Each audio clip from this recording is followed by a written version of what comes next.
A rainstorm, a desperate woman stumbling into traffic. One stranger's split-second decision that changes two broken lives forever.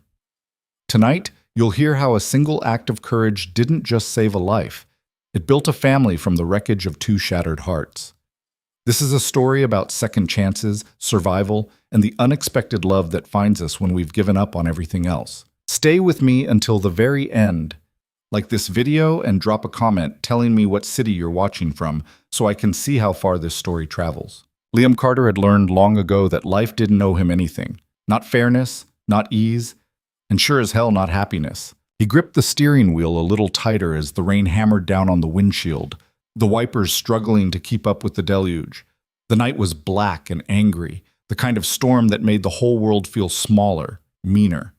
Behind him, his 6-year-old son, Noah, was curled up in his booster seat, mouth hanging open in sleep, his stuffed dinosaur clutched under one arm. Liam glanced at him in the rearview mirror and felt that familiar tightness in his chest, the one that never really went away. Love mixed with fear. Pride tangled up with doubt. He was doing his best. He always did his best, but best didn't always feel like enough. The intersection ahead was empty, just a blinking yellow light swaying in the wind. Liam eased off the gas, ready to coast through, when he saw her. A figure. Standing beside a car pulled awkwardly onto the shoulder, hazard lights blinking weakly through the rain. The hood was up. The woman was bent over the engine, drenched, her hair plastered to her face. Liam's first instinct was to keep driving. It wasn't his problem. He had Noah in the back. It was late. The storm was getting worse. But then she moved. She stepped back from the car, stumbled slightly, and before Liam could process what was happening, she was in the road. Not walking. Lurching, like she didn't see the headlights coming from the other direction. Jesus!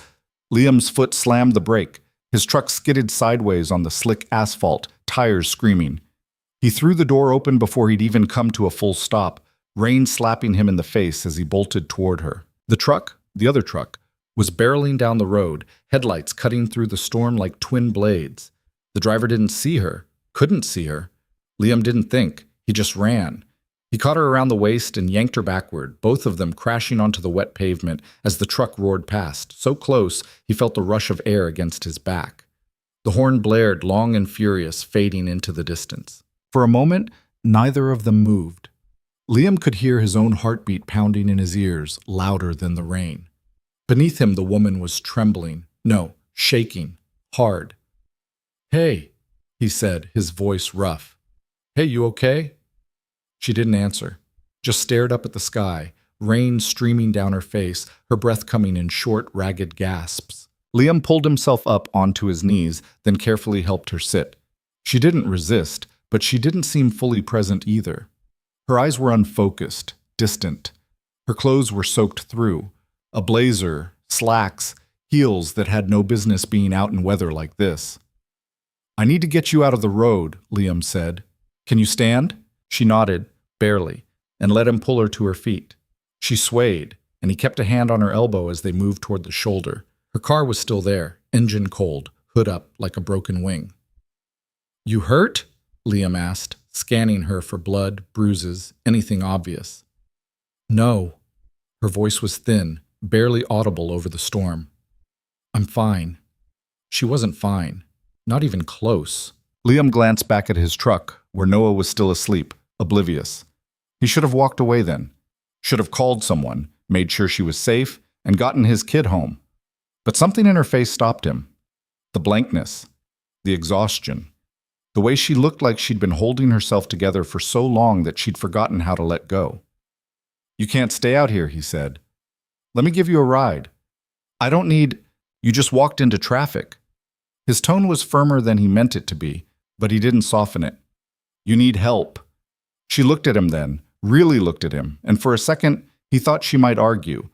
But whatever fight she had left in her was gone. She just nodded. Liam helped her into the passenger seat of his truck, cranking the heat as high as it would go. She sat stiff and silent, staring straight ahead. In the back, Noah stirred but didn't wake. "Where do you live?" Liam asked. She gave him an address. He didn't recognize it, but he plugged it into his phone and started driving. The silence stretched between them, heavy and uncomfortable. Liam kept his eyes on the road, but he could feel her presence beside him, tense, fragile, like she might shatter if he said the wrong thing. "I'm Liam," he said finally, keeping his voice low so he wouldn't wake Noah. "Elena." "You always break down in storms, Elena?" She let out a breath that might have been a laugh, might have been something else. "No, just bad timing." "Yeah, I get that." They didn't talk after that. Liam followed the GPS through winding suburban streets until they reached a neighborhood that was a far cry from his own. The houses here were large, set back from the road with manicured lawns and tall gates. Elena's was near the end of a cul-de-sac, a sprawling two-story with dark windows. He pulled into the driveway and put the truck in park. Elena didn't move right away, just sat there, staring at her own front door like it was the entrance to a prison. "You gonna be okay?" Liam asked. She turned to him, and for the first time he saw something break through the numbness in her eyes. Not gratitude, exactly. More like recognition. Like she was seeing him for the first time. "Thank you," she said quietly. "You didn't have to do that." "Yeah, I did." She opened the door and stepped out into the rain, then paused, looking back at him. "I mean it. Thank you." Liam nodded. "Get inside. Warm up." She closed the door and walked toward the house, her movements slow and deliberate. Liam waited until she was inside before backing out of the driveway. Noah mumbled something in his sleep. Liam reached back and adjusted the blanket over him, then headed home. He didn't expect to see her again, but life had a way of proving him wrong. Bishki. The next morning came too fast. Noah was up at 6, bouncing on Liam's bed like it was a trampoline, his dinosaur dangling from one hand. "Dad, Dad, Dad!" Liam groaned and pulled the pillow over his face. 5 more minutes. "You said that yesterday." "And I meant it yesterday, too." Noah giggled and yanked the pillow away. "Breakfast!" Liam cracked one eye open. "You're a tyrant, you know that?" "What's a tyrant?" "You. Now go brush your teeth." Noah bolted out of the room, and Liam dragged himself out of bed. His back ached from the fall last night, and his jeans were still damp where they'd been hanging over the bathroom door. He should have thrown them in the dryer. He didn't. By the time he made it to the kitchen, Noah was already at the table, a bowl of cereal in front of him, milk dripping off his spoon. "Careful," Liam said, grabbing a towel. "You're making a mess." "I'm eating carefully." "Uh-huh."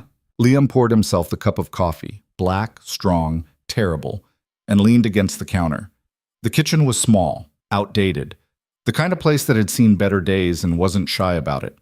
The linoleum was cracked in places, the fridge hummed too loud, and the cabinet door under the sink hung at a weird angle no matter how many times he tried to fix it.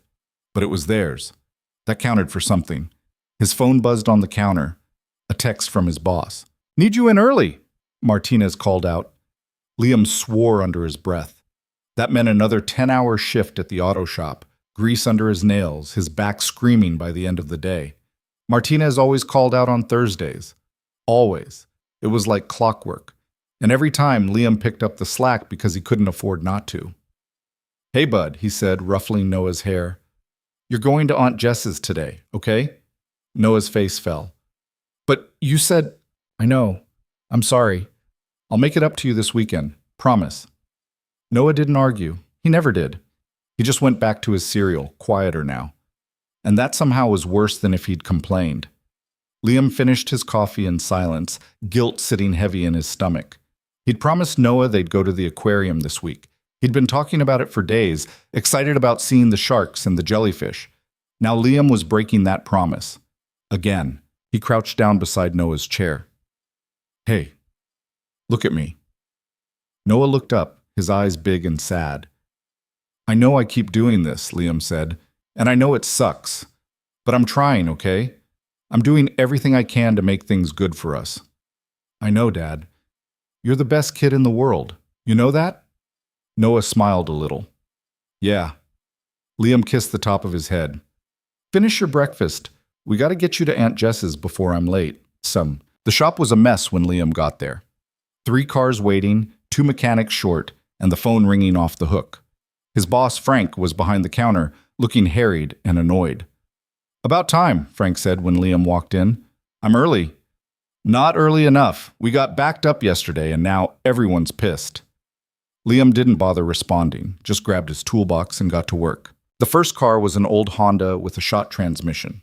The owner had been driving it into the ground for years, refusing to do basic maintenance, and now it was paying the price. Liam spent 2 hours under the hood, sweat dripping into his eyes, his hands cramping from the repetitive motion. The second car was a Chevy with brake issues. Simple fix, but time-consuming. The third was a BMW that shouldn't have been in a place like this, but was anyway. Rich people always thought they could cheap out on repairs and still get luxury service. They couldn't. Liam was under the Chevy, wrench in hand, when he heard the bell above the door chime.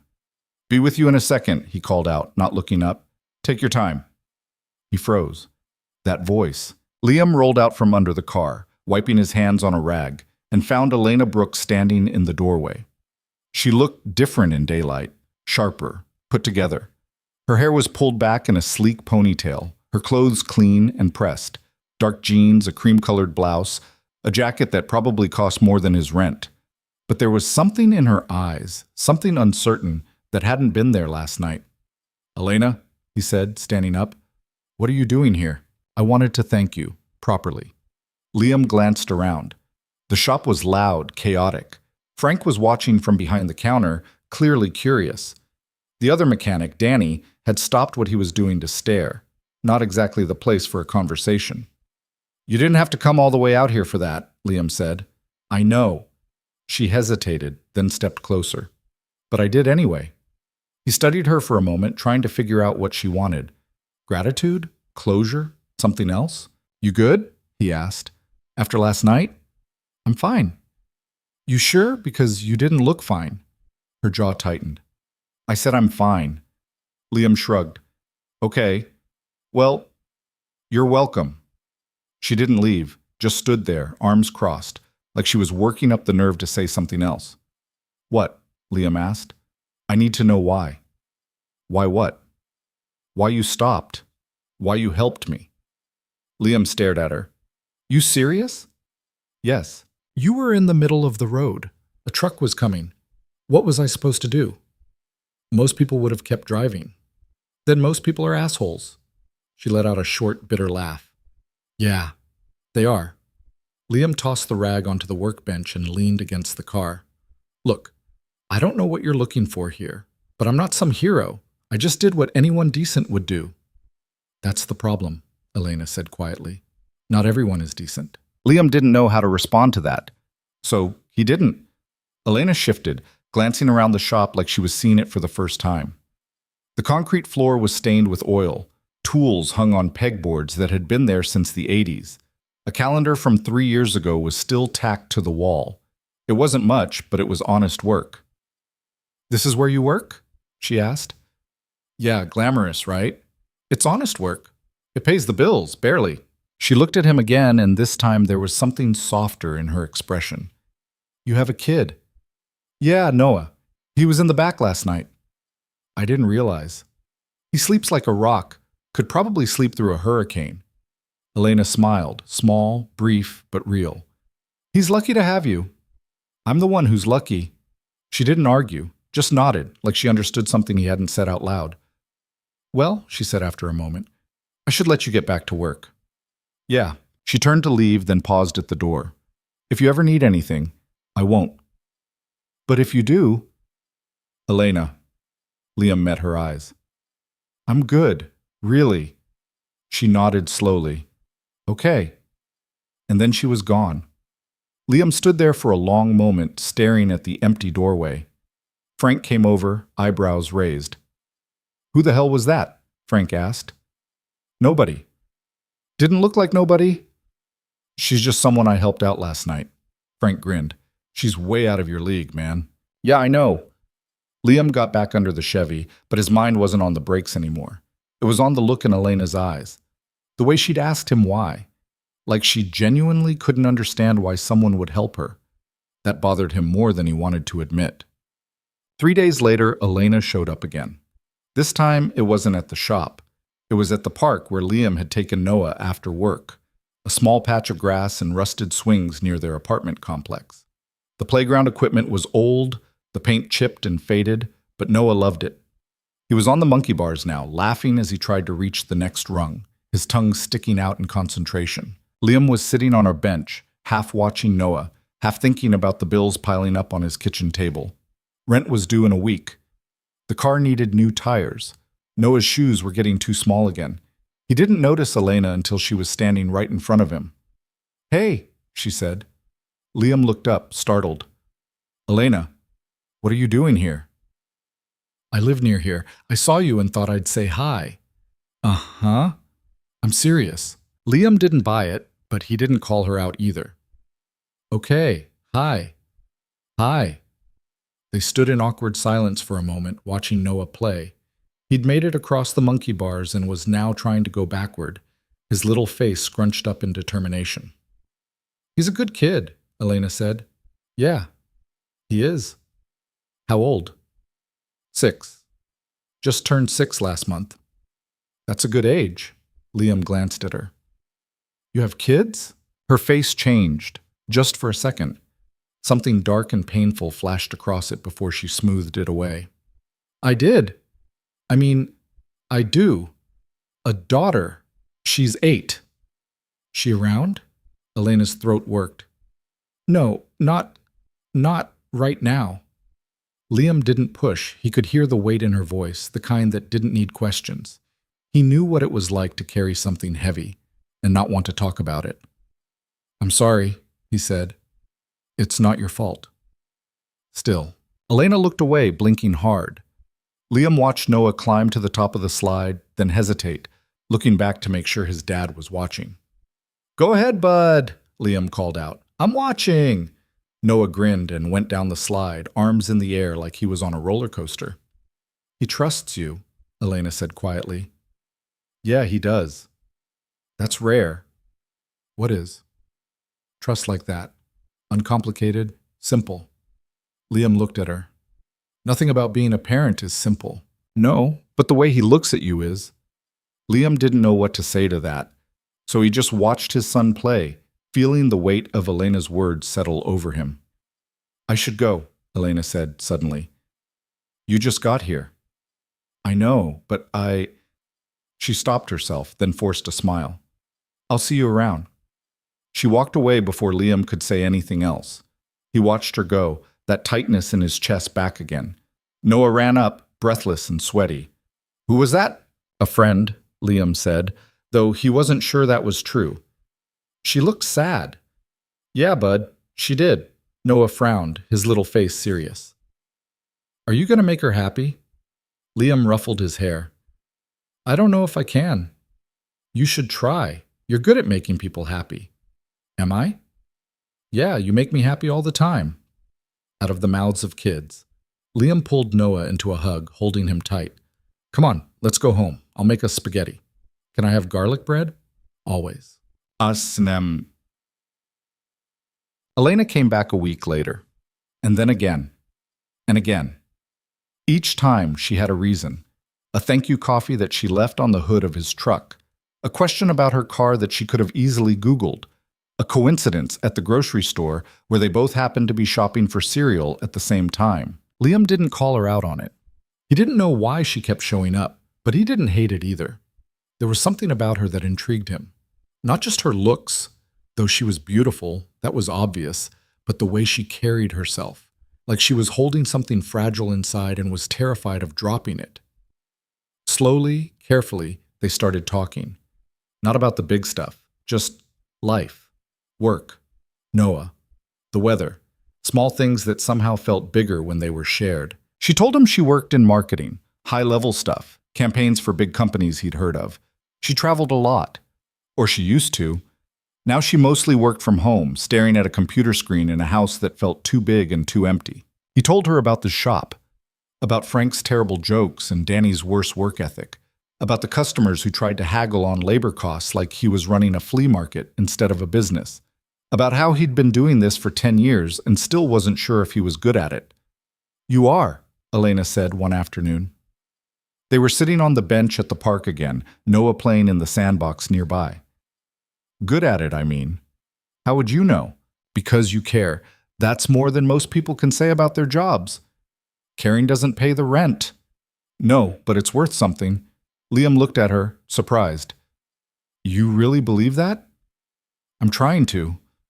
There was something raw in her voice, something that made Liam want to ask more. But before he could, Noah came running over, his hands covered in sand. Dad, look! I made a dinosaur! Liam looked at the vaguely lumpy shape in the sandbox. That's great, bud. It's a T-Rex. I can tell. Noah beamed, then turned to Elena. Do you like dinosaurs? Elena smiled. I do, actually. What's your favorite? Probably the Triceratops. That's a good one. They have 3 horns. I know, they're very cool. Noah studied her for a moment, then nodded, satisfied. You can come see my dinosaur if you want. I'd love to. Noah grabbed her hand and pulled her toward the sandbox, chattering about different species and which ones could beat each other in a fight. Elena listened, really listened, in a way that made Liam's chest tighten. He watched them together, this woman who'd shown up out of nowhere, and his son who trusted her without question, and felt something shift inside him. It scared the hell out of him. One evening, after Noah had gone to bed, Liam and Elena sat on the couch in his small living room. The TV was on, some old sitcom neither of them was really watching. Liam had a beer in his hand, Elena had tea in hers. I'm scared, Elena said quietly, breaking the comfortable silence. Of what? That I'm going to mess this up, that I'll ruin everything again. Liam set his beer down and turned to face her. You're not going to. You don't know that. Yeah, I do. He held her gaze. Because you're here. You're trying. That's more than most people do. Elena's eyes shimmered in the dim light. I don't deserve this. Deserve what? This. You. Noah. Any of it. I don't deserve kindness after what I've done. What did you do? Elena looked away, her hands trembling around her mug. I lost my daughter. You said that before, custody, right? Yeah, custody. She took a shaky breath. My ex-husband, Richard, he's a good father. Better than I was a mother, apparently. At least that's what the judge said. I'm sure that's not true. It is. Elena's voice cracked. I was too focused on work, too absent, too everything, and not enough. Sophie, my daughter, she needed me, and I wasn't there. I kept telling myself I was doing it for her, building a career, providing stability. But the truth is, I was running. From my marriage, from motherhood, from myself. Liam didn't interrupt. Just let her talk. Richard asked for a divorce 3 years ago. I didn't fight it. I should have, but I didn't. I thought it would be easier if we just moved on. And for a while it was. We had joint custody. Sophie would spend weekends with me, holidays, school breaks. It wasn't perfect, but it worked. What changed? I did. Or I didn't. I don't know. Elena wiped at her eyes. Work got more demanding. I started traveling more, missing pickups, forgetting recitals. And Richard, he documented everything, every missed call, every late pickup, every time I chose a client meeting over a school event. And the judge sided with him. Of course he did. Richard had evidence. I had excuses. She laughed bitterly. The worst part is he wasn't wrong. I was failing her. I just didn't see it until it was too late. Liam reached across the couch and took her hand. It was cold, trembling slightly. When's the last time you saw her? 6 months ago.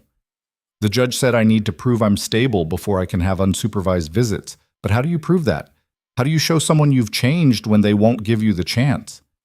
You keep showing up, keep trying, keep being better than you were yesterday. Elena looked at him, tears streaming down her face now. Is that what you do? Every day. Does it get easier? No, but it gets more worth it.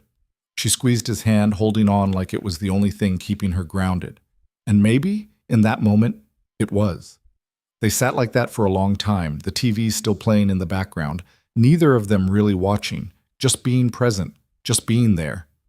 When Elena finally spoke again, her voice was barely a whisper. That night, in the rain, I wasn't just broken down. I know. You do? Yeah, I could tell. Then why did you help me? Liam thought about it for a moment. Because everyone deserves a second chance, even when they don't think they do. Elena broke then, really broke, and Liam pulled her into his arms.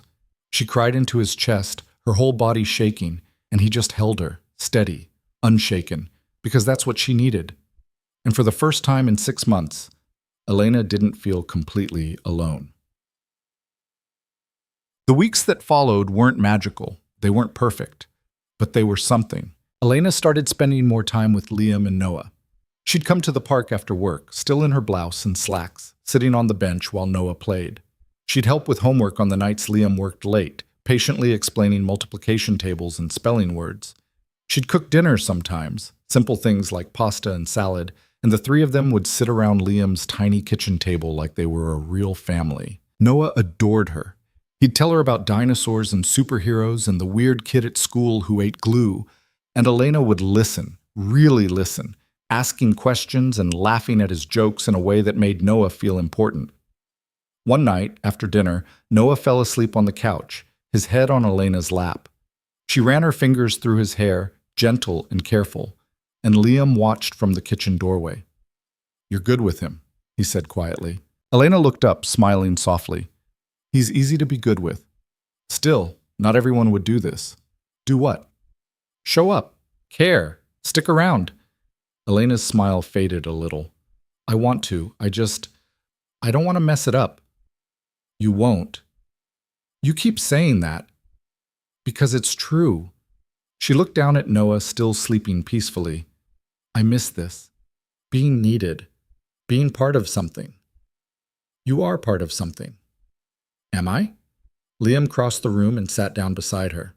"Yeah, you are." Elena met his eyes, and for a moment neither of them spoke. The air between them felt charged, electric. Liam could feel his heart pounding in his chest, could see the way Elena's breath hitched slightly. He leaned in slowly, giving her time to pull away.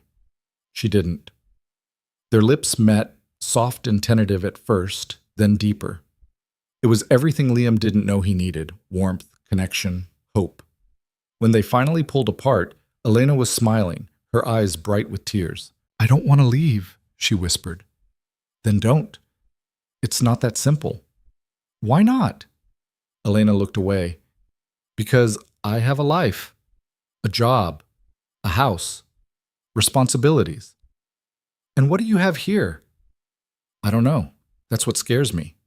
Liam cupped her face, making her look at him. "You have me. You have Noah. You have a chance to be happy. Isn't that worth something?" Elena's tears spilled over. "I don't know if I deserve to be happy." "Stop saying that. Everyone deserves happiness, especially you." She kissed him again, harder this time, like she was trying to prove something to herself. When they broke apart, she was breathless. "Okay," she said. "Okay, what?" "Okay, I'll stay, for tonight, and maybe tomorrow, and maybe the day after that." Liam grinned. "I can work with that." They sat together on the couch, Noah still sleeping peacefully between them, and for the first time in a long time, both of them felt like they were exactly where they were supposed to be. But life, as always, had other plans. 2 weeks later, Elena got the call. She was at Liam's place, helping Noah with a school project about ocean animals. Her phone rang, and she glanced at the screen, her face going pale. "I need to take this," she said, stepping into the hallway. Liam watched her go, a knot forming in his stomach. He could hear her voice, low and urgent, but couldn't make out the words. When she came back 10 minutes later, her face was unreadable. "What's wrong?" Liam asked. "That was my lawyer." Elena's voice was tight. "Richard's filing to terminate my parental rights." "He can't do that." "He can if he can prove I'm unfit. And apparently he has new evidence." "What evidence?" Elena's hands were shaking. "I don't know, but he's going to court next month. If I don't show up with a case, I'll lose her, permanently." Liam stood up, crossing the room to her. "Then we fight." "We?" "Yeah, we. You're not doing this alone." Elena looked at him, her eyes full of fear and hope, and something else he couldn't quite name. "You don't have to do this." "I know, but I want to." She threw her arms around him, holding on tight. "Thank you." Liam held her, feeling the weight of what was coming. This wasn't going to be easy, but nothing worth doing ever was. And as Noah came over, wrapping his small arms around both of them, Liam made a silent promise. He wasn't going to let Elena face this alone, no matter what it took. The weeks leading up to the court date felt like standing on a crumbling ledge. Elena moved through her days with a kind of focused desperation, working with her lawyer, gathering documents, preparing statements. Liam watched her become something harder, sharper, not in a bad way, but in the way people do when survival becomes the only option. She still came over most evenings, still helped Noah with homework, still laughed at his terrible jokes. But there was a tension in her now, coiled tight just beneath the surface, like she was waiting for the other shoe to drop. Liam didn't push. He just made sure she ate, made sure she slept when she could, made sure she knew she wasn't alone. One night, about 2 weeks before the hearing, Elena showed up at his door at 11 o'clock. Her eyes were red, her hair a mess. She didn't say anything, just walked into his arms and held on. "What happened?" Liam asked, stroking her hair. "I saw her." "Sophie?" Elena nodded against his chest. "At the grocery store. Richard had her with him. She looked so grown up. Her hair's longer. She was wearing this pink jacket I'd never seen before." "Did you talk to her?" "No, I wasn't supposed to.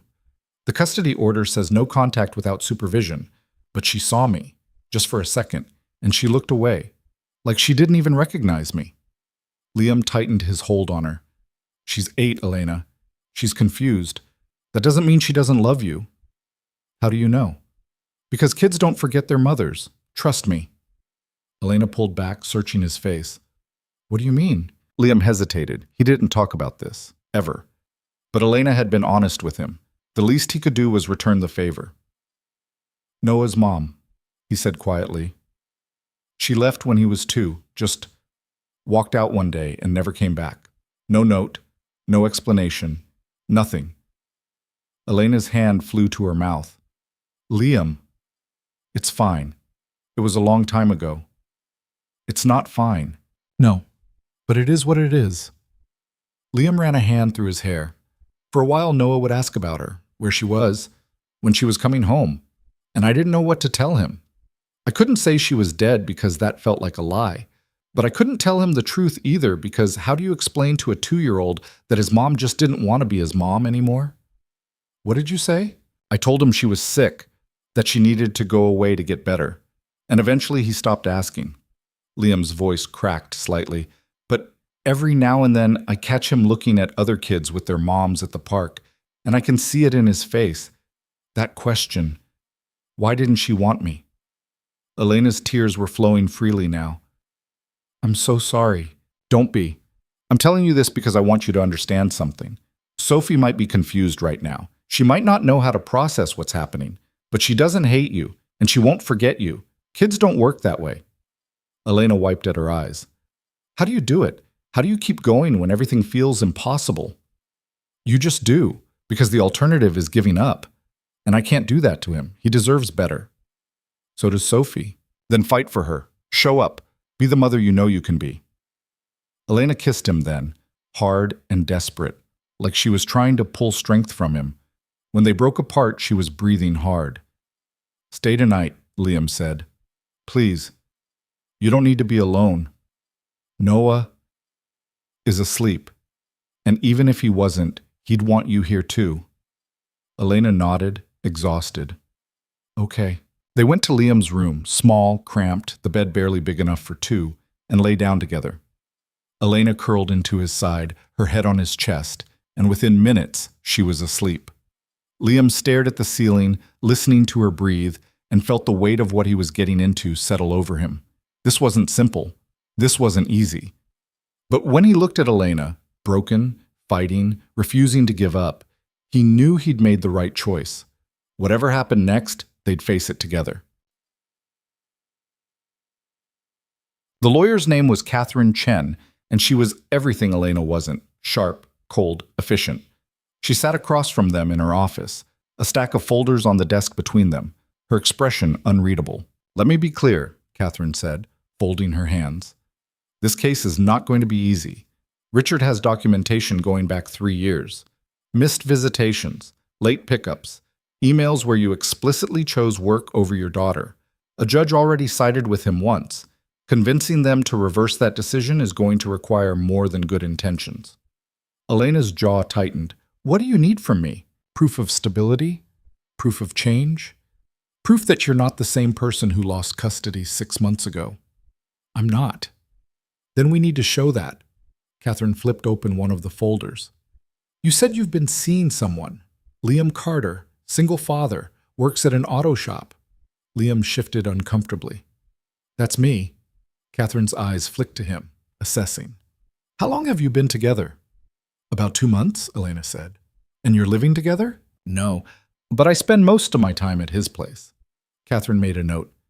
That could work in our favor. A stable relationship. A man with a child of his own who can testify to your character. But it could also backfire if Richard's team paints you as impulsive, moving on too quickly, using Liam as a prop to seem more stable than you are. I'm not using him, Elena said sharply. I know that, but Richard's lawyer won't care. Catherine looked at Liam. Would you be willing to testify? Liam didn't hesitate. Yeah, absolutely. Good. We'll need a statement from you. Character reference. Details about your relationship with Elena and how she interacts with your son. Whatever you need. Catherine nodded, then turned back to Elena. We also need to address the supervised visitation issue. You haven't seen Sophie in 6 months. That's going to be a problem. I tried, Elena said, her voice breaking. Richard kept canceling, said Sophie wasn't ready, said she was upset. He made excuses every time. Do you have proof of that? Emails? Texts? Good. Forward everything to me. We'll use it to show that Richard has been obstructing your attempts to reconnect. Elena nodded, pulling out her phone with shaking hands. Catherine leaned back in her chair. Here's the reality, Elena. Richard wants to terminate your parental rights. That's permanent. If the judge grants it, you won't just lose custody. You'll lose the legal right to ever be Sophie's mother again. No visitation, no contact, nothing. The words hung in the air like a death sentence. So what do we do? Elena whispered. We fight. We show the judge that you've made real tangible changes, that you're stable, that you're present, that Sophie is better off with you in her life than without you. Catherine paused. But I need you to be honest with me. Why did you walk into traffic that night? Elena flinched. Liam reached for her hand. I wasn't trying to... Elena stopped, her throat tight. I don't know. I was lost. I felt like I'd failed at everything that mattered. And for a second I couldn't see a way forward. And now? Elena looked at Liam, then back at Catherine. Now I can.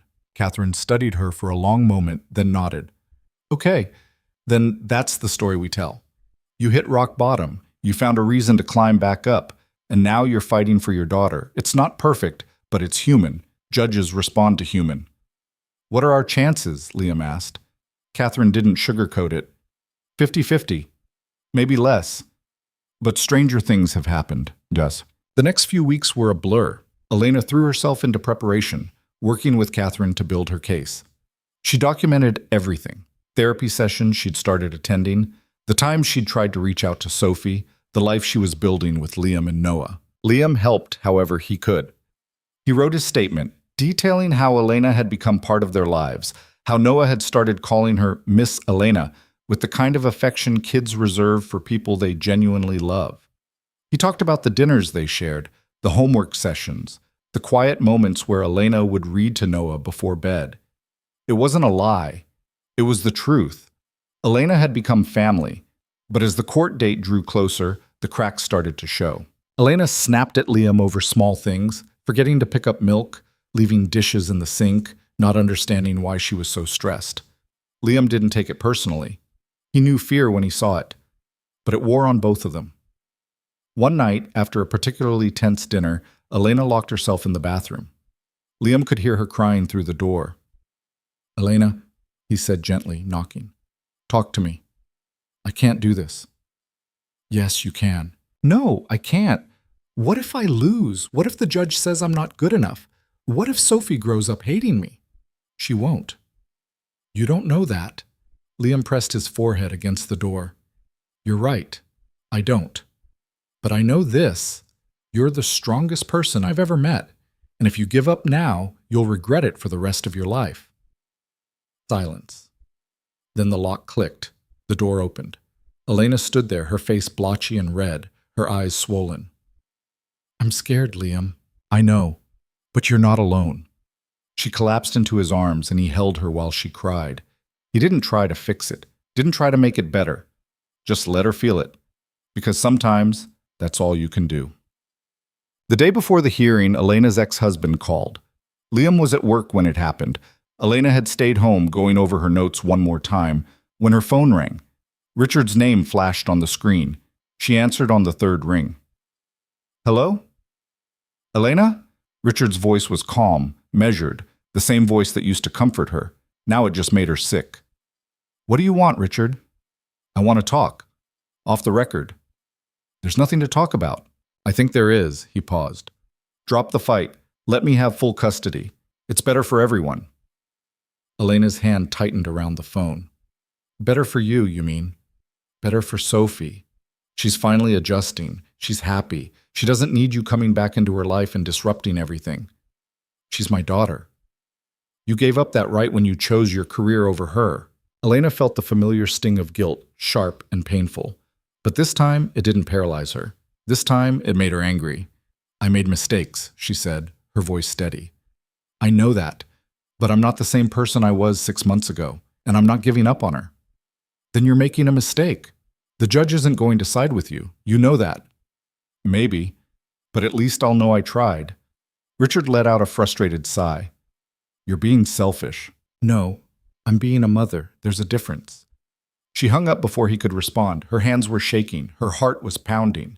But for the first time in months, she felt something other than fear. She felt resolve. The courthouse was everything Elena had imagined, and worse. Cold, sterile, the kind of place where futures were decided with the bang of a gavel. Liam sat beside her, his hand wrapped around hers. Catherine was on her other side, flipping through papers, her expression focused. Across the aisle, Richard sat with his lawyer, a man in an expensive suit with a face like carved stone. Sophie wasn't there. The judge had decided she was too young to testify. Elena didn't know if that was a blessing or a curse. The judge entered, a woman in her 60s with silver hair and sharp eyes. Everyone stood. "Be seated," the judge said, settling into her chair. "Let's begin." Richard's lawyer went first. He painted Elena as neglectful, absent, unstable. He brought up the missed visitations, the late pickups, the emails where she'd chosen client meetings over school events. He talked about the night Elena had nearly walked into traffic, framing it as evidence of her mental instability. Elena sat through it, her nails digging into Liam's hand. Every word felt like a knife. Then it was Catherine's turn. She stood, calm and composed. "Your Honor, my client does not deny that she made mistakes. She was absent. She was focused on her career to the detriment of her family. But 6 months ago, she hit rock bottom. And instead of giving up, she chose to fight." Catherine presented the evidence. Therapy records, emails showing Richard's obstruction, statements from Liam and Elena's therapist. She talked about the life Elena was building, the stability she'd found, the relationship she had with Liam and Noah. "This is not a woman who is running from her responsibilities," Catherine said. "This is a woman who is running toward them. And her daughter deserves to have her mother in her life." The judge listened, her expression unreadable. Then came the testimonies. Richard spoke first. He was calm, articulate, sympathetic. He talked about how hard it had been to raise Sophie alone, how much he'd tried to include Elena, how she'd repeatedly let them down. "I don't want to take her mother away," Richard said, his voice breaking slightly. "But Sophie deserves stability, and Elena can't provide that." Then it was Elena's turn. She walked to the stand, her legs shaking. The judge looked at her, waiting. "Ms. Brooks," the judge said, "why should I give you another chance?" Elena took a breath. "Because I love my daughter. And I know that's not enough on its own. I know love doesn't erase the mistakes I made. But I'm not asking you to forget what I did. I'm asking you to see who I am now." "And who are you now?" "I'm someone who shows up, who fights, who doesn't run anymore." Elena's voice cracked. "I lost myself for a while. I thought success meant climbing higher, working harder, proving I could do it all. But I was wrong. Success isn't a title or a paycheck. It's being there for the people who need you. And I failed at that. I failed my daughter." The courtroom was silent. But I'm not failing anymore, Elena continued. I'm in therapy. I've built a support system. I've found people who remind me what matters. And I'm asking you, begging you, to let me prove to Sophie that I can be the mother she deserves. The judge wrote something down. Mr. Carter is here to testify on your behalf?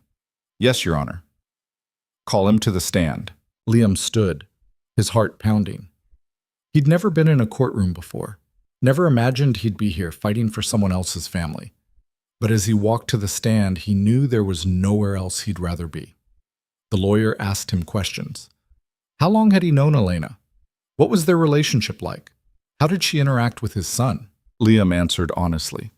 Elena is one of the best people I've ever met. She's kind, she's patient. She cares about my son like he's her own. And I've seen the way she talks about Sophie, the way her whole face lights up. That's not someone who doesn't care. That's someone who loves her daughter more than anything. Do you believe Ms. Brooks is stable? I know she is. How? Liam looked at Elena. Because I've seen her at her worst, and I've seen her fight her way back. That takes strength most people don't have. The judge nodded. Thank you, Mr. Carter. You may step down. Liam returned to his seat. Elena grabbed his hand, tears streaming down her face.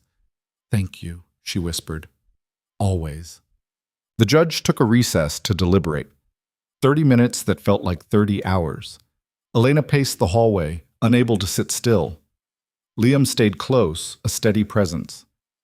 Whatever happens, Liam said, you did everything you could. It might not be enough. Then we'll figure it out, together. Elena stopped pacing and looked at him.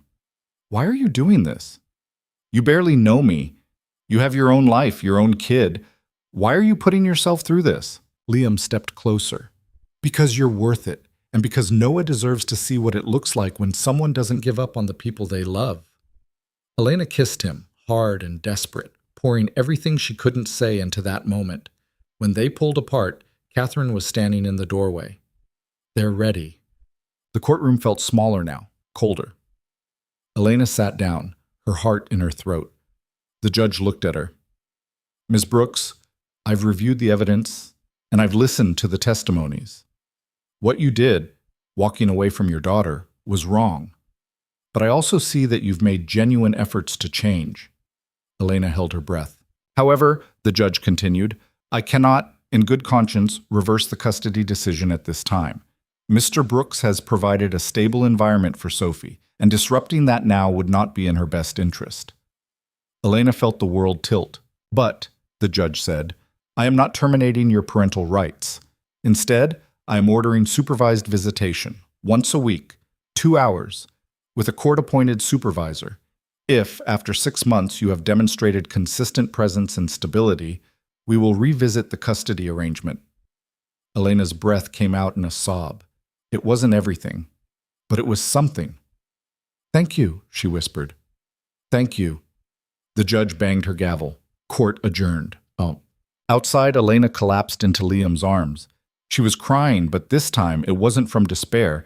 It was relief, hope, a second chance. I get to see her, she said, her voice breaking. I get to see my daughter. I told you, Liam said, holding her tight. You're stronger than you think. Catherine approached, a rare smile on her face. You did good in there.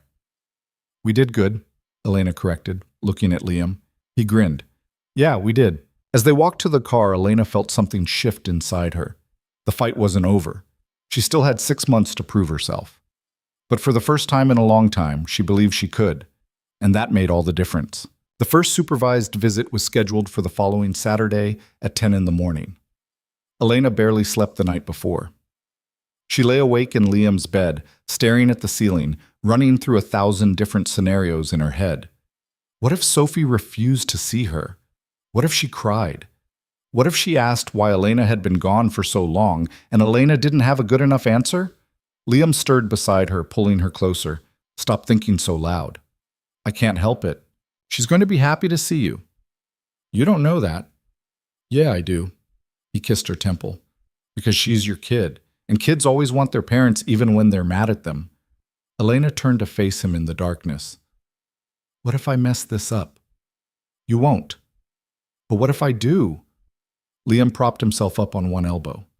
Then you try again, and again, and again, until you get it right. That's what parenting is, showing up even when it's hard. Elena's eyes filled with tears. I don't know what I did to deserve you. You pulled yourself out of the worst moment of your life. That's what you did. She kissed him, slow and soft, trying to pour all her gratitude into it. When they broke apart, she felt steadier. Not perfect, not confident, but ready. The visitation center was a bland building on the edge of town, the kind of place designed to be neutral and non-threatening. Beige walls, generic artwork, a waiting room with uncomfortable chairs and magazines no one wanted to read. Elena signed in at the front desk, her hands shaking so badly she could barely hold the pen. The supervisor was a woman named Mrs. Callahan, probably in her 50s, with kind eyes and a no-nonsense demeanor. She led Elena to a small room with a table, some toys, and 2 chairs. Sophie should be here in about 5 minutes. Her father is dropping her off. Elena nodded, her throat too tight to speak. Mrs. Callahan gave her a gentle smile. Just be yourself, that's all you can do. Then she left Elena alone. The minutes crawled by. Elena sat in one of the chairs, then stood, then sat again. She smoothed down her shirt, checked her hair in the reflection of the window, tried to remember how to breathe, and then the door opened. Sophie walked in, small and hesitant, her hand clutched in Richard's. She'd grown. Her hair was longer, pulled back in a ponytail. She was wearing a purple dress Elena had never seen before and sneakers with cartoon characters on them. She looked so much older than 8, so much more like a person and less like the baby Elena still saw when she closed her eyes. Richard's gaze landed on Elena, cold and assessing. Sophie, your mother is here to see you. Sophie looked at Elena, her expression unreadable. No smile, no excitement, just uncertainty. Elena's heart broke a little. Hi, sweetheart, Elena said, her voice cracking. It's so good to see you. Sophie didn't move, just stood there, staring. Richard crouched down beside her. It's okay. Mrs. Callahan will be right outside if you need anything. He kissed the top of her head, then stood and walked out without another word. The door clicked shut. Elena and Sophie were alone. For a moment, neither of them spoke. Elena didn't know where to start, didn't know if she should hug her daughter, or give her space, or apologize, or just sit there and wait for Sophie to make the first move. Do you want to sit down? Elena asked gently. Sophie nodded and climbed into the chair across from her. She folded her hands in her lap, her shoulders tense. Elena tried to smile. You look so grown up. I love your dress. Daddy bought it for me. It's really pretty. Silence. Elena searched for something to say, anything.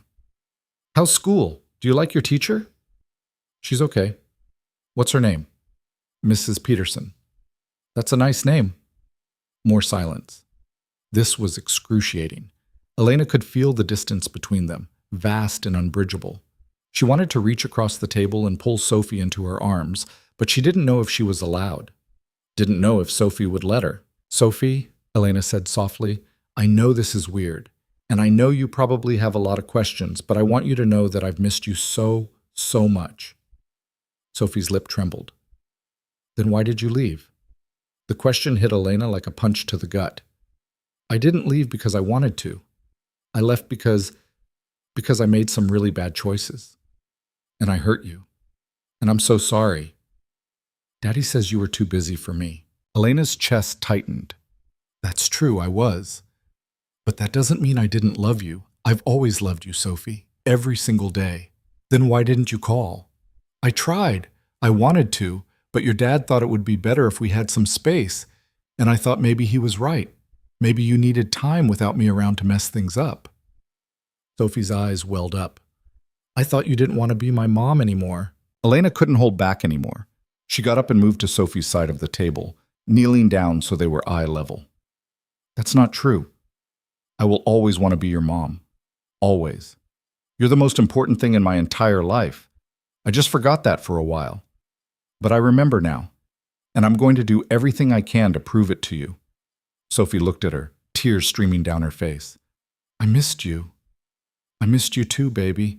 And then Sophie threw her arms around Elena's neck, and Elena held her daughter for the first time in 6 months, crying into her hair, feeling like a piece of her soul had finally clicked back into place. They stayed like that for a long time, just holding each other. When they finally pulled apart, Sophie wiped at her eyes. "Are you going to leave again?" "No, I'm going to be here every week, I promise." "What if you change your mind?" "I won't, I swear." Sophie studied her like she was trying to decide whether to believe her. Then she nodded slowly. "Okay." They spent the rest of the visit talking. Sophie told Elena about school, about her best friend Mia, about the dance class she'd started taking. Elena listened to every word, soaking it in, trying to memorize the sound of her daughter's voice. When Mrs. Callahan knocked on the door to signal that time was up, Elena felt like she'd only just gotten started. Sophie hugged her again at the door. "Will you be here next week?" "Yes, absolutely." "Promise?" "I promise." Sophie smiled, small, tentative, but real, and then she was gone. Elena stood in the empty room, tears streaming down her face, and felt something she hadn't felt in a long time. Hope. Liam was waiting for her in the parking lot, leaning against his truck. When he saw her face, he knew. "It went okay?" he asked. Elena nodded, unable to speak. He pulled her into his arms. "I'm proud of you." "I almost lost it in there. I didn't know what to say." "But you stayed. That's what matters." Elena pulled back, looking up at him. "She asked if I was going to leave again." "What did you say?" "That I wouldn't, that I'd be there every week, that I wasn't going anywhere." "And you won't be?" "No, I won't." Elena took a shaky breath. "Thank you for being here. I couldn't have done this without you." Liam kissed her forehead. "You would have, but I'm glad I got to be part of it." They drove back to Liam's place in comfortable silence. When they got there, Noah was waiting on the front step, a drawing in his hand. "Miss Elena," he shouted, running over. "I made this for you." Elena took the drawing. It was a picture of the three of them, Liam, Noah, and Elena, standing in front of a house with a big sun overhead. The figures were stick people with oversized heads and crooked smiles, but it was perfect. "This is beautiful, Noah," Elena said, crouching down to his level. "Can I keep it?" "Yeah, I made it so you'd remember us. I could never forget you." Noah threw his arms around her neck and Elena held him, feeling the weight of the day finally lift. Inside, they made lunch together. Noah insisted on helping, which mostly meant spilling flour and getting egg on the counter, but Elena didn't care. She was here. She was present. And that was enough. After lunch, Noah dragged them both outside to play soccer in the tiny yard behind the apartment. Liam set up makeshift goals using lawn chairs, and they spent the afternoon kicking the ball around, laughing when Noah scored and cheering when he did a little victory dance. At one point, Noah crashed into Elena's legs, knocking them both to the ground. They lay there in the grass, giggling, and Liam stood over them, grinning. "You two are a mess." "You're just jealous because we're winning," Elena shot back. "Winning? I'm pretty sure I scored 3 goals." "Those don't count. You're a grown-up." Liam laughed and dropped down beside them. Noah crawled on top of him, poking his dad's stomach. "You're squishy." "Thanks, bud. Real confidence booster." Elena watched them, her heart full. This wasn't the life she'd imagined. It wasn't the one she'd planned, but it was real. And it was hers. That night, after Noah was asleep, Liam and Elena sat on the couch, a beer in his hand, tea in hers. "I've been thinking," Elena said, "about the next 6 months, what I need to do to prove to the judge that I'm serious." "You're already doing it." "I know, but I want to do more." She turned to face him. "I want to move closer, to Sophie, to you. I want to stop living in that house that feels like a museum and start living somewhere that feels like home." Liam raised an eyebrow. "You want to move?" "Yeah. I've been looking at places near here, smaller, simpler, somewhere I can actually afford without killing myself with work." "What about your job?" "I'm cutting back. I talked to my boss, told him I need to scale down. He wasn't happy, but he agreed. I'm going to work remotely, part-time. It's not going to pay as much, but it'll give me the time I need to focus on Sophie. And on us." Liam set his beer down. "Elena, you don't have to do this for me." "I'm not. I'm doing it for me. For Sophie, for the life I want to build." She took his hand. "But I want you in it, if you'll have me." Liam pulled her close, kissing her deeply. "Of course I'll have you. I'd be an idiot not to." Elena smiled against his lips. Good, because I'm not going anywhere. Over the next few weeks, Elena's life began to shift. She found a small apartment 10 minutes from Liam's place, closer to the visitation center, closer to Sophie's school. It was nothing fancy. One bedroom, a cramped kitchen, a living room barely big enough for a couch. But it was hers. Liam helped her move in, hauling boxes and furniture up the stairs, while Noah supervised by sitting on the couch and eating snacks. Elena didn't have much. She'd left most of her things at the old house, wanting a fresh start. But what she did have felt intentional, meaningful. The second visit with Sophie went better than the first. Sophie was less guarded, more willing to talk. They played games, colored pictures, talked about nothing and everything. Elena brought her favorite cookies from a bakery she remembered Sophie loving when she was little. Sophie's face had lit up when she saw them. "You remembered," Sophie said, her mouth full. "Of course I did." By the third visit, Sophie was asking questions about where Elena was living, about what she did for work, about Liam and Noah. "Do you have a boyfriend?" Sophie asked, her tone curious but cautious. Elena hesitated. "Yeah, I do. His name is Liam." "Is he nice?" "Very nice. He has a son about your age. His name is Noah." Sophie thought about this. "Do you like them more than me?" "No, sweetheart, never. I love you more than anything in the world. Liam and Noah are important to me, but you're my daughter. That's different. That's forever." Sophie seemed satisfied with that answer. "Can I meet them?" Elena's heart skipped. "Would you want to?" "Yeah, if they're important to you, I want to know them." Elena cleared it with Mrs. Callahan first, then with Catherine, who said it was fine as long as the meeting happened during a supervised visit. The following week, Liam and Noah came. Sophie was shy at first, hiding behind Elena's legs when they walked in. Noah, on the other hand, had no such reservations. "Hi, I'm Noah. Do you like dinosaurs?" Sophie peeked out. "Yeah, me too. My favorite is the T-Rex. What's yours?" "The Stegosaurus."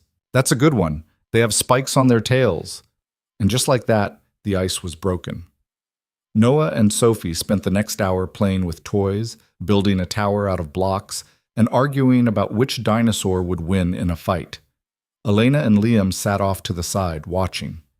"They're getting along," Liam said, smiling. "Yeah, they are." At one point, Sophie came over and tugged on Elena's sleeve. "Can Noah come next time too?" Elena's eyes welled up. "If you want him to, yes, I do." After the visit, Richard picked Sophie up as usual. He didn't say much to Elena, just gave her a curt nod. But as he was leaving, Sophie turned back. "Bye, Mom." It was the first time she'd called Elena Mom since the visit started. Elena barely made it to the car before she started crying, but the progress wasn't linear. There were hard days too. Days when Sophie was withdrawn, when she didn't want to talk, when the weight of everything that had happened sat heavy between them. Days when Elena questioned whether she was doing enough, whether she'd ever be able to make up for the time they'd lost. One visit, about 2 months in, Sophie showed up quiet and distant. She barely said a word, just sat at the table and colored, her strokes sharp and angry. "Sophie," Elena said gently, "what's wrong?" "Nothing." "It doesn't look like nothing." Sophie dropped her crayon. "Why did you and Daddy get divorced?" Elena's breath caught. That's a big question." "I want to know." Elena chose her words carefully. "Your dad and I, we loved each other once, but people change. And sometimes even when you love someone, you realize you're not good for each other anymore. It wasn't because of you. It was because of us. Daddy says you left because you didn't want to be married anymore." "That's partly true. But it's more complicated than that." "How?" Elena sighed. "I was unhappy, and instead of trying to fix it, I ran. I threw myself into work because it was easier than dealing with how I felt. And that wasn't fair to your dad. Or to you." Sophie's eyes were glassy. "Did you ever love us?" "Yes, I loved you both so much. I still do." "Then why did everything fall apart?" Elena reached across the table and took Sophie's hand. "Because I made mistakes. Big ones. But I'm trying to fix them now. And I need you to know that none of this was your fault. You didn't do anything wrong. This was all on me." Sophie pulled her hand away. "I don't know if I believe you." The words stung, but Elena didn't flinch. That's okay. You don't have to believe me right now, but I'm going to keep showing up, and eventually, maybe you will. Sophie didn't respond, just went back to coloring. The rest of the visit was quiet, strained. When it ended, Elena felt like she'd taken 10 steps backward. On the drive home, she called Liam, her voice shaking. I don't think I can do this. Yes, you can. She doesn't believe me. She thinks I don't love her. She's hurt. She's angry. That's normal. But what if she never forgives me? Liam was quiet for a moment. Then you keep trying anyway. Because that's what love is. Showing up even when it's hard. Even when it feels hopeless. Elena wiped at her eyes. I'm tired, Liam. I know, but you're not alone. You've got me. You've got Noah. You've got people who believe in you. What if that's not enough? It will be. Just give it time. Elena didn't feel convinced, but she kept going anyway. The weeks passed.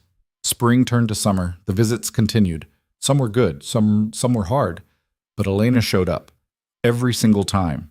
She started taking Sophie to the park during their visits, with Mrs. Callahan's permission.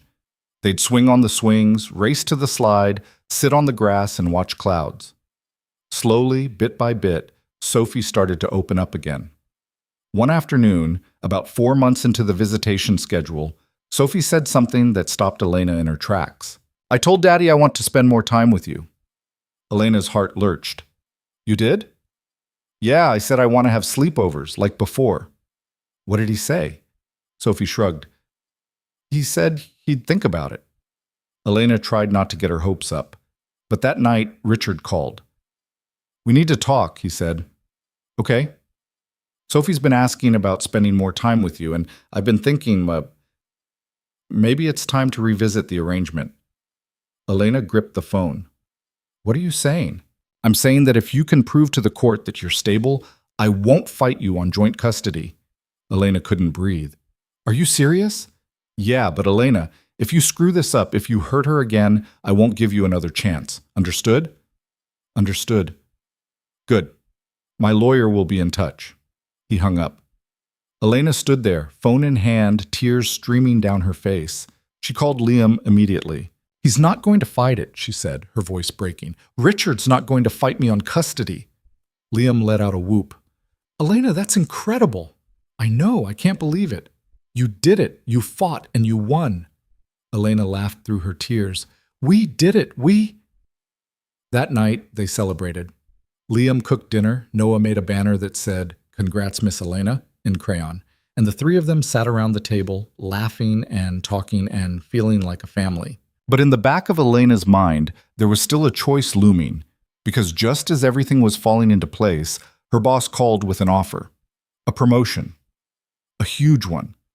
Leading a national campaign, more money than she'd ever made, more prestige, more everything. But it was in New York, and it would mean leaving everything she'd built here behind. Elena stared at her phone after the call ended, her stomach churning. She'd worked her entire life for an opportunity like this. It was everything she'd ever wanted professionally, but it would cost her everything she'd just found personally. Liam noticed the shift in her mood.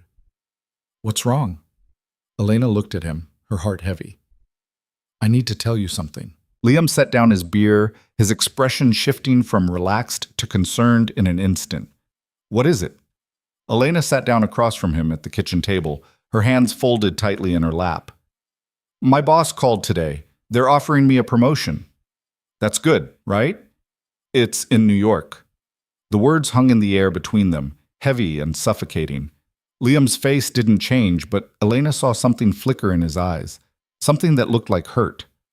New York, he repeated. Yeah, leading a national campaign.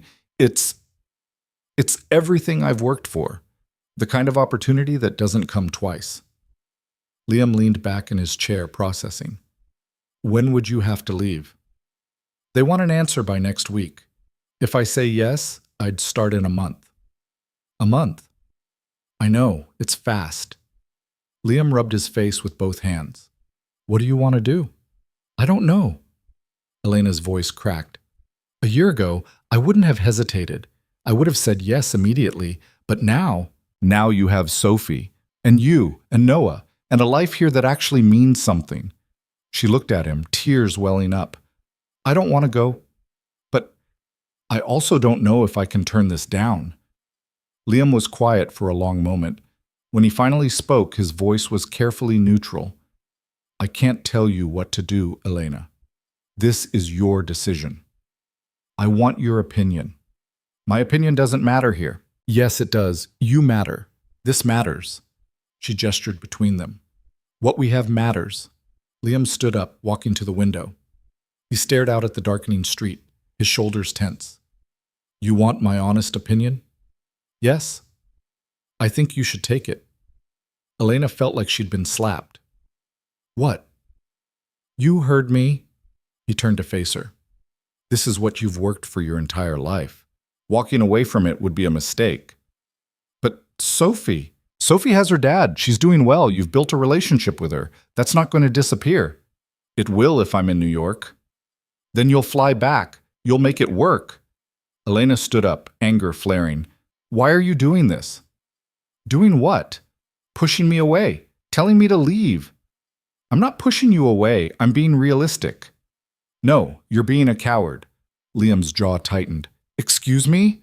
You're scared that I'm going to leave anyway, so you're making it easier on yourself by telling me to go. You're protecting yourself. Maybe I am. His voice was sharp now. Because I've been left before, Elena. I know what it looks like. And I'd rather you leave because you chose something better than stay and resent me for holding you back. I would never resent you. You say that now, but what about in 5 years? 10? When you're sitting here in this tiny apartment, working a job you're overqualified for, watching your career pass you by.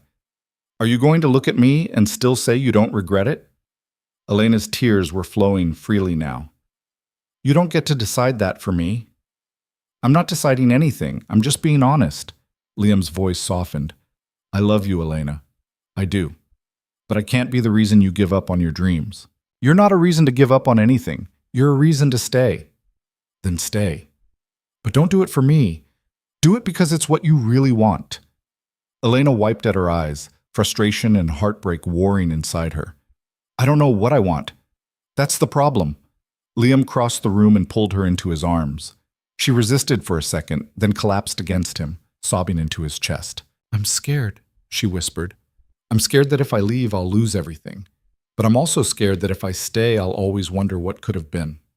I know. And that's why you need to think about this. Really think about it. He kissed the top of her head.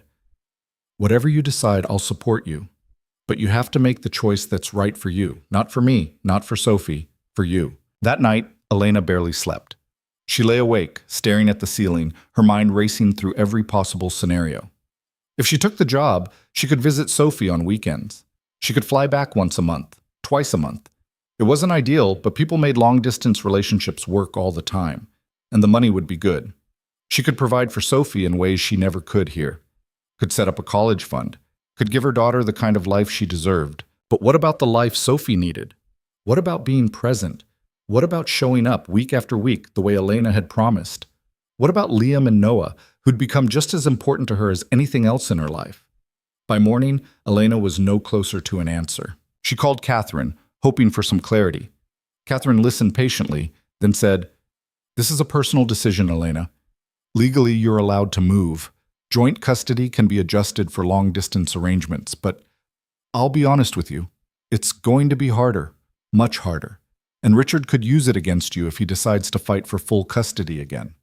Even if I'm flying back regularly, even then, the court prioritizes stability. And stability means being present, not just physically, but emotionally. Elena thanked her and hung up, feeling even more conflicted. The next day, she had a regular visit with Sophie. She didn't mention New York, didn't want to worry her daughter when she hadn't made a decision yet, but Sophie could tell something was off. Are you okay, Mom? Sophie asked, looking up from the puzzle they were working on. Yeah, sweetheart, I'm fine. You seem sad. Elena forced a smile. I'm just tired. Sophie studied her for a moment, then went back to the puzzle. But a few minutes later, she said, You're not going to leave again, are you? Elena's heart stopped. Why would you ask that? I don't know. You just seem different. Elena set down the puzzle piece she was holding and took Sophie's hands. I'm not going anywhere, baby, I promise. But even as she said it, she felt the weight of the lie. because she didn't know if that was true. After the visit, Elena drove to Liam's shop. He was under a car, his legs sticking out, grease covering his hands and arms. When he saw her, he rolled out, wiping his hands on a rag. "Hey, didn't expect you." "I need to talk." Liam glanced at his co-worker, Danny, who was pretending not to listen. "Give me 5 minutes." They went outside, standing in the parking lot under the afternoon sun. Elena wrapped her arms around herself, even though it wasn't cold. "I can't stop thinking about it," she said. "The job, New York, everything." "Have you made a decision?" "No, but I think I know what I should do." Liam waited, his expression unreadable. "I should take it," Elena said, her voice hollow. "It's the smart choice, the logical choice. It's what everyone would tell me to do. But it doesn't feel right. When I think about leaving, about getting on a plane and starting over in a city where I don't know anyone, where Sophie isn't, where you aren't, it feels like I'm running again, like I'm choosing the thing that looks good on paper instead of the thing that actually matters." Liam stepped closer. "Then don't take it." "But what if I regret it?" "What if you don't?" Elena looked up at him, her eyes searching his face. "You really think I should stay? I think you should do whatever makes you happy. And if staying here makes you happy, then yeah, stay. Even if it means giving up everything I've worked for?" "You're not giving up anything. You're choosing something different, something better." Elena let out a shaky breath. "I'm scared, Liam." "I know, but you're not alone in this. Whatever you decide, we'll figure it out." She kissed him then, hard and desperate, trying to pour all her uncertainty and fear and hope into it. When they pulled apart, she rested her forehead against his. "I don't deserve you," she whispered. "Yeah, you do." That night, Elena called her boss. "I appreciate the offer," she said, her voice steady despite the pounding of her heart. "But I'm going to have to decline." Her boss was silent for a moment. "Are you sure? This is a huge opportunity, Elena." "I know, but I have things here that are more important." "Like what?" "My daughter, my family, my life." Her boss sighed. "Well, if you change your mind, I won't, but thank you." After she hung up, Elena sat in the silence of her apartment, waiting for the regret to hit, for the doubt to creep in, for the voice in her head to tell her she'd made a mistake. But it didn't come. Instead, she felt light, free, like she'd been carrying a weight she didn't even realize was there, and now it was gone. She called Liam. "I turned it down," she said. "Yeah? Yeah, I'm staying." She could hear the smile in his voice. "Good, because I wasn't ready to let you go." "You would have, though, if I'd chosen to leave." "I would have tried, but it would have sucked." Elena laughed, tears streaming down her face. "I love you." "I love you too." The next few weeks passed in a blur. The 6-month mark came and went, and Catherine filed a motion to revisit the custody arrangement. Richard's lawyer didn't fight it. The court hearing was scheduled, and this time, Elena walked in with a completely different kind of confidence. The judge reviewed the evidence, the visitation reports, the statements from Mrs. Callahan, who spoke glowing about Elena's consistency and Sophie's progress, the therapy records, the proof that Elena had built a stable life. And then the judge asked Sophie. She was brought into the courtroom this time, old enough to have her voice heard. She sat in the witness box, small but brave, and the judge asked her a simple question. "Sophie, do you want to spend more time with your mother?" Sophie nodded. "Yes." "Can you tell me why?" Sophie looked at Elena, then back at the judge.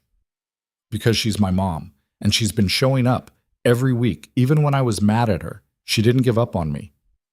The judge made some notes, then delivered her ruling. Joint custody.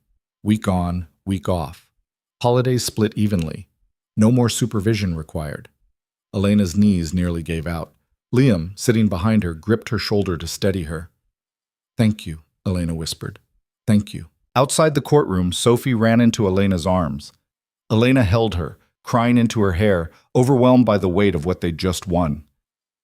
"You're really coming home?" Sophie asked. "Yeah, baby, I'm really coming home." Richard stood off to the side, his expression complicated. When Elena met his eyes, he gave her a small nod. Not forgiveness exactly, but acknowledgement. Respect, maybe. Don't screw this up, he said quietly as he passed. I won't. That weekend, Sophie stayed with Elena for the first time in over a year. They spent the day unpacking boxes in Elena's apartment, setting up Sophie's new room, small, but hers. They hung up posters, arranged stuffed animals, picked out sheets with stars on them. That night, Elena tucked Sophie into bed, something she hadn't done in so long it felt like a dream. Mom? Sophie said, her voice sleepy. Yes, sweetheart? I'm glad you came back. Elena's throat tightened. Me too, baby. Me too. She kissed Sophie's forehead and turned off the light, standing in the doorway for a long moment, just watching her daughter sleep. It felt surreal, like everything she'd fought for had finally, impossibly, come true. When she walked back into the living room, Liam was sitting on the couch, waiting. He'd brought Noah over earlier, and the two kids had played for hours before Liam took Noah home for the night. She's asleep, Elena said, sitting down beside him. Good, she had a big day. We all did. Liam pulled her close, and they sat in comfortable silence, the weight of everything they'd been through settling over them. You did it, Liam said. You fought and you won. We did it. Yeah, we. Elena looked up at him. What happens now? Now you keep showing up. Keep being the mom Sophie needs. Keep building this life. And us? Us? Liam grinned. We keep doing what we're doing, one day at a time. Elena kissed him, slow and deep, feeling the pieces of her life finally clicking into place. But even as things settled, there were still challenges. Sophie had hard days. Days when she was angry at Elena for all the time they'd lost. Days when she tested boundaries, pushed back, tried to see if Elena would really stay this time. One night, about a month into the new custody arrangement, Sophie threw a tantrum. She didn't want to do her homework, didn't want to eat dinner, didn't want to listen to anything Elena said. I hate this, Sophie shouted. I want to go back to Dad's. Elena took a deep breath, fighting to stay calm. Sophie, I know you're upset, but you still have to do your homework. No, you can't make me. I'm not trying to make you. I'm trying to help you. You don't know how to help. You were never there before. The words hit hard, but Elena didn't flinch. You're right. I wasn't. But I'm here now, and I'm not going anywhere, no matter how mad you get. Sophie glared at her, tears streaming down her face. I don't believe you. Then I'll keep proving it to you every single day, for as long as it takes. Sophie crumpled then, her anger giving way to tears. Elena pulled her into her arms, holding her while she cried. I'm sorry, Sophie sobbed. I didn't mean it. I know, baby. It's okay. I'm just scared. Of what? That you're going to leave again. Elena held her tighter. I won't. I promise. You're stuck with me now. Sophie laughed through her tears. Really? Really? They sat like that for a long time, just holding each other. And when Sophie finally pulled away, her face was calmer, softer. Can we have ice cream? She asked. Elena smiled. Yeah, we can have ice cream. Things with Liam grew stronger too. They fell into a rhythm. Dinners together, weekends at the park, movie nights where Noah and Sophie argued about what to watch. It wasn't perfect. There were arguments, misunderstandings, moments when the stress of blending their lives felt overwhelming. But they worked through it, together. One evening, about 3 months after the custody ruling, Liam brought up something that had been on his mind. I've been thinking, he said. They were sitting on Elena's couch, Sophie and Noah asleep in their respective rooms. About us. About the future. Elena's heart skipped. Okay. I don't want to rush anything, but I also don't want to pretend like this is just casual. You and Sophie, you're part of my life now, part of Noah's life, and I want that to keep being true. I do too. Liam took her hand. So maybe we start thinking about what that looks like, long term. You mean like moving in together? Eventually, yeah. Or maybe something more than that. Elena's breath caught. Are you asking what I think you're asking? Liam laughed nervously. I'm not asking anything yet. I'm just putting it out there, seeing where your head's at. Elena leaned in and kissed him. My head's in the same place as yours. Yeah? Yeah.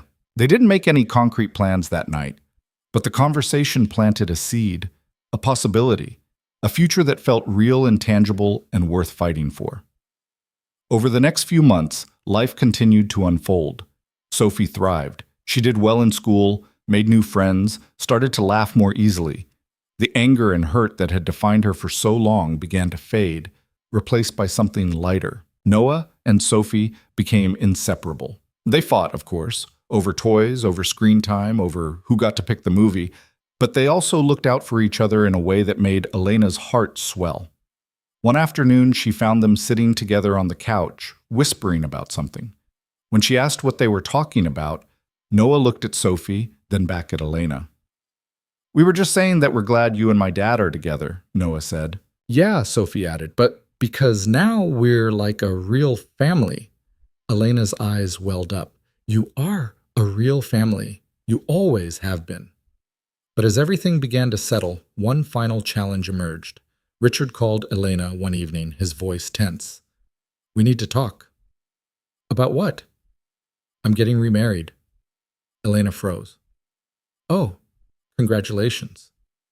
"Her name is Jennifer. She's great with Sophie. They get along really well." "That's good. I'm happy for you." "I wanted to let you know because Jennifer and I have been talking about moving." Elena's stomach dropped. "Moving where?" "Seattle, her family is there. She has a job opportunity. It's a good move for us." "What about Sophie?" Richard was quiet for a moment. "We'd take her with us." Elena's world tilted. "You can't do that. We have joint custody." "I know, but I'm within my legal rights to relocate." "You'd still have visitation. We'd work something out." "Visitation?" Elena's voice rose. "Richard, I just got her back. You can't take her across the country." "I'm not trying to hurt you, Elena, but this is what's best for my family. Sophie is your family, and she needs both of us." "She'll still have both of us. It'll just look different." Elena felt panic rising in her chest. "Don't do this, please." Richard sighed. "I'm not making any decisions yet, but I wanted to give you a heads up. We'll talk more soon." He hung up before Elena could respond. She sat there, phone in hand, feeling like the ground had just been ripped out from under her. She'd fought so hard to get Sophie back, had sacrificed everything to be here, to be present, and now Richard was going to take her away anyway. When Liam came over an hour later, he found Elena sitting on the floor, staring at nothing. "What happened?" he asked, crouching down beside her. "Richard's moving to Seattle. He's taking Sophie." Liam's face darkened. "Can he do that?" "Legally? Yeah. The custody agreement doesn't prevent relocation." "Then we fight it." "How?" "I just got joint custody. If I push back, he could take me to court again, and this time he might win." Liam sat down beside her, wrapping an arm around her shoulders. "We'll figure it out." "I don't know how. I feel like no matter what I do, I'm going to lose her." "You're not going to lose her. Not if we fight." Elena looked at him, tears streaming down her face. "What if fighting isn't enough?" Liam didn't have an answer for that. Over the next few days, Elena spiraled. She couldn't eat, couldn't sleep, couldn't focus on anything except the possibility of losing Sophie again. She called Catherine, who confirmed that Richard was within his rights to move. The best they could do was request that the custody arrangement be adjusted so Elena could see Sophie during school breaks and holidays. "It's not ideal," Catherine said, "but it's something. Something isn't enough." "I know, but it might be all we can get." Elena hung up, feeling defeated. She'd come so far, fought so hard, only to end up right back where she started, on the outside looking in. But then something unexpected happened. Sophie found out. Richard had told her about the move, thinking she'd be excited. But Sophie wasn't. She was furious. "I don't want to move," Sophie shouted during Elena's next visit. "I don't want to leave you and Noah and Liam." Elena's heart broke. "Sweetheart, I know, but sometimes we don't get to choose." "Then I'll stay here, with you." "It's not that simple." "Why not? You have joint custody. I should get to choose where I live." Elena looked at Mrs. Callahan, who was supervising the visit. Mrs. Callahan gave her a small nod. "Sophie," Elena said carefully, "if that's what you really want, we can talk to the judge. But I need you to be sure, because if you choose to stay here, your dad is going to be really far away." "I know, but I just got you back. I don't want to lose you again." Elena pulled her into a hug, tears streaming down her face. "You're not going to lose me. No matter what happens, I'll always be your mom. Then help me stay. And so Elena did the only thing she could. She went back to court. Catherine looked exhausted when Elena walked into her office. It had only been 2 months since their last court appearance, and here they were again, preparing for another fight. "This is going to be complicated," Catherine said, flipping through her notes. "Richard has every legal right to relocate. The fact that Sophie wants to stay with you helps, but she's still only 8. The judge will take her wishes into consideration, but they're not binding." "So what are our chances?" Catherine hesitated. "Honestly, I don't know. It could go either way." Elena felt the familiar knot of anxiety tighten in her chest. "What do we need to prove?" "That staying here is in Sophie's best interest, that uprooting her now, after she's finally stabilized, would be detrimental, that you can provide the structure and support she needs." Catherine paused. "And we need Sophie to testify. Really testify. Not just say she wants to stay, but explain why. She's 8 years old. I know, but if we want to win this, the judge needs to hear it from her." Elena left the office feeling sick. The idea of putting Sophie through another court hearing, of making her choose between her parents in front of a room full of strangers, felt wrong. But what choice did she have? That evening, she sat Sophie down and tried to explain what was happening. "The judge is going to ask you some questions," Elena said gently, "about where you want to live, about how you feel." Sophie's eyes widened. "In front of everyone?" "Yeah, but you don't have to be scared. Just tell the truth." "What if I say the wrong thing?" "There's no wrong thing, sweetheart. Just say what you feel." Sophie was quiet for a moment, picking at a loose thread on her sleeve. "What if Dad gets mad at me?" Elena's heart broke. "Your dad loves you. He's not going to be mad. But he wants me to go with him." "I know, and that's okay. He's allowed to want that." Elena took Sophie's hands. "But you're allowed to want something different. And whatever you decide, both of us will still love you. That doesn't change." Sophie nodded, but Elena could see the fear in her eyes, the weight of being forced to choose. The hearing was scheduled for 2 weeks later. In the meantime, Richard reached out. They met at a coffee shop halfway between their homes.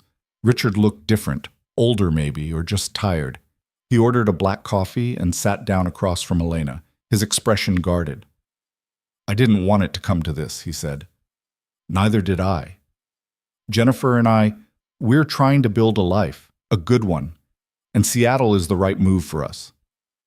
"I understand that, but Sophie is terrified. She doesn't want to leave." Richard's jaw tightened. "She's a kid. Kids don't always know what's best for them." "Maybe not, but they know how they feel, and she feels stable here, for the first time in a long time." "And whose fault is that?" The words came out sharp, bitter. "You're the one who left in the first place. You're the one who made her unstable." Elena flinched but didn't back down. "You're right, I did, and I've spent the last year trying to fix that, trying to be the mother she needs. And it's working, Richard. She's happy. She's thriving. Don't take that away from her." Richard looked away, his jaw working. "I don't want to hurt her, but I also don't want to put my life on hold because you finally decided to show up." "I'm not asking you to put your life on hold. I'm asking you to think about what's best for Sophie, not for you, not for Jennifer, for her." They sat in silence for a long moment. Then Richard sighed, rubbing his face with both hands. "I'll talk to Jennifer," he said quietly. "I can't promise anything, but I'll talk to her." "That's all I'm asking." Richard stood up, grabbing his coffee. "For what it's worth, Elena, I'm glad you got your act together. Sophie deserves a mom who shows up." "I'm trying." "I know. Keep trying." He walked out, leaving Elena sitting alone with her lukewarm tea and a fragile thread of hope. The night before the hearing, Liam came over after putting Noah to bed. He found Elena pacing her living room, unable to sit still. "You need to sleep," he said. "I can't." "Then at least stop pacing. You're going to wear a hole in the floor." Elena stopped, but only because Liam pulled her down onto the couch beside him. She leaned into him, exhausted. "What if we lose?" she whispered. "We won't. You don't know that."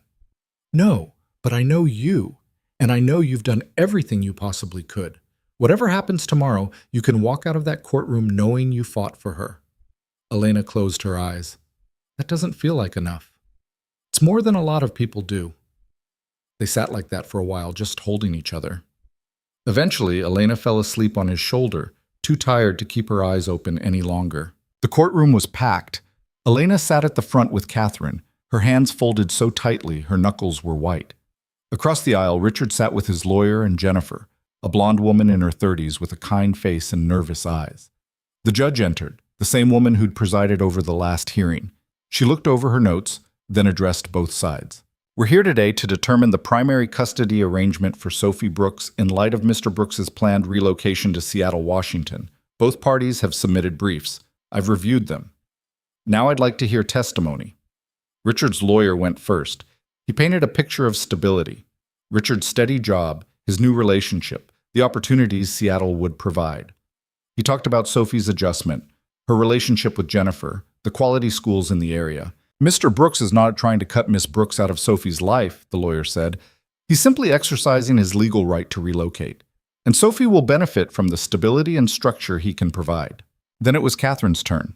She presented evidence of Sophie's progress over the past year. Therapy records, school reports, statements from teachers and counselors. She talked about the bond Sophie had built with Elena, with Liam, with Noah. She talked about the trauma of another upheaval, another forced separation. Your Honor, Sophie has finally found her footing. She's happy. She's stable. Forcing her to move across the country now would undo all the progress she's made. And for what? So her father can pursue a job opportunity? That's not putting Sophie's needs first. That's putting his needs first. The judge listened, her expression unreadable. Then she called Sophie to the stand. Sophie walked in, small and scared, clutching a stuffed bear Elena had given her years ago. She climbed into the witness box, and the judge leaned forward, her voice gentle. Hi, Sophie. Do you know why you're here today? Sophie nodded. Because Dad wants to move to Seattle, and I don't want to go. Can you tell me why you don't want to go? Sophie glanced at Elena, then at Richard. Because I just got my mom back, and I don't want to lose her again. You wouldn't lose her, sweetheart. You'd still see her, just not as often. But that's not the same. Sophie's voice was small but steady. I spent a whole year without her, and it was really hard. I missed her every day. And now that she's back, everything is better. I have friends here. I have Noah. I have my mom. I don't want to start over again. The judge made some notes. What about your dad? Don't you want to be with him too? I do. But he's the one who wants to leave. I didn't ask for this. Sophie's eyes filled with tears. Why do I have to be the one who loses?